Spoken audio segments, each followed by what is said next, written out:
cool because you can pretty much any shape that they do, we can do for the most part. We're going to do them smaller if possible. These are the balloons that they use, these long skinny things, and I can't blow them up, so obviously I use a pump. We're going to do the most basic, which is the dog.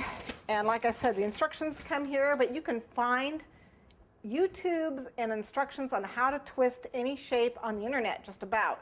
So if you can see it, you can pretty much break it down. Obviously, we can't just make this animal and then dip it in gelatin and have it work. We have to break it down into little tiny pieces. So I'm going to show you the two different main pieces that I do for when I do balloon animals out of gelatin. One is just the straight piece. So that would be any piece that would be like his body, which is just a straight piece, his neck, his nose, or his tail. They're just straight pieces, just a small piece.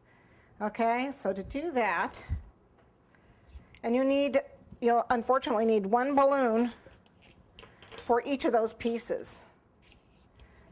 Okay, so I just basically put it in there, and depending on how big I'm going to make them will depend on how much I pump this up.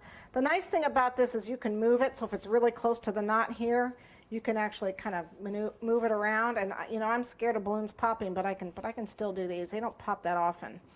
So something, you know, like that, if I were going to do a really small, like his neck, or if I were going to do his nose. Okay, then I'm going to knot it. Okay, and this part gets in my way, but I'm going to go ahead and knot it too, just because it gets in my way. It's just easier. Okay, so I'm just going to knot it so that it's out of my way. Okay, and then you want to do like you do with regular balloons, and you want to coat it in shortening. I always seem to forget this part. I don't know why. If you coat it, it's not. If you forget to coat it, it's not going to release. So make sure you coat it in shortening. A nice, good, generous coat. These balloons tend to soak up the shortening more than my water balloons do. So I give it a nice coat and then wipe any excess off, not all of it off. So make sure there's still a coat on there. It's a fine line between having too much shortening on here and the gelatin won't stick. You'll know right away because you try to dip it in the gelatin, it'll just fall off. So you know you've got too much shortening on it. But you've got to make sure you've got some on there, because if you don't have enough on there, when the gelatin dries and you pop the balloon, it's not going to release. Okay, so get as much on there, wipe the excess off. All right.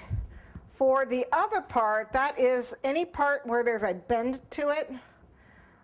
Like the butterfly would be these loops here, or the petals on the flower, or in this case, his ears, his feet, right here. What that is that's a straight piece that they've bent. So what I do, you got to bow it up a little longer. I try not to get them too long because I don't want them too big. I'm just going to move it down so I have a little room here. And it's a little big for me. So see, I moved it away from the knot where I'm going to tie the knot, and I'm going to make it a little bit smaller. Okay, I make the knot so I don't lose any air. And then what you're going to do is you're just going to bend it. So you just fold it in half and bend. I may have let too much air out of that one. Oop. You just fold it in half and bend it. See, all I did was just take the tail to the head like so.